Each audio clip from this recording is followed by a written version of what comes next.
અમરેલી જિલ્લાના વડિયા કુકાવાવ તાલુકાના તોરી ગામની ગ્રામ પંચાયત કચેરીમાં મંગળવારે રાજકીય માહોલ ગરમાયો હતો. ગામના વિકાસ કાર્યો મુદ્દે તાલુકા પંચાયત પ્રમુખના પ્રતિનિધિ યોગેશભાઈ પાનસુરિયા અને વર્તમાન સરપંચ પરેશભાઈ કોટડિયા વચ્ચે ઉગ્ર બોલાચાલી બાદ મામલો મારામારી સુધી પહોંચ્યો હતો.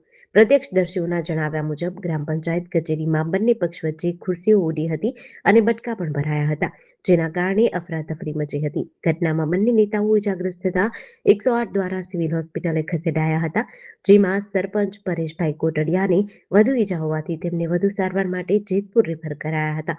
ઘટનાની જાણ થતાં જ વડિયા પોલીસ તાત્કાલિક દોડી આવી હતી અને તપાસ હાથ ધરી હતી. બીજી તરફ ઘટનાના સમાચાર ફેલાતા હોસ્પિટલ ખાતે બંને પક્ષના સમર્થકો ઉમટ્યા હતા. ધર્મેન્દ્ર પાનસુરિયા આજ રોજ બપોર પછીના સમયમાં અમારા તોરી ગામના સરપંચશ્રી ઉપર ગામના એક આવારા અને લુખ્ખા તત્વો દ્વારા હુમલો કરવામાં આવ્યો છે.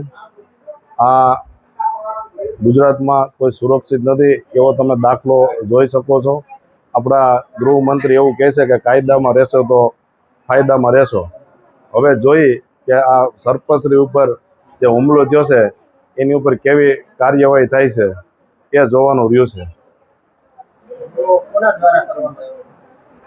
હુમલો તાલુકા પંચાયત કુકાઓ પ્રમુખના પતિ દ્વારા આ હુમલો કરવામાં આવ્યો છે અને ગામના માજી સરપંચના પતિ દ્વારા હુમલો કરવામાં આવ્યો છે.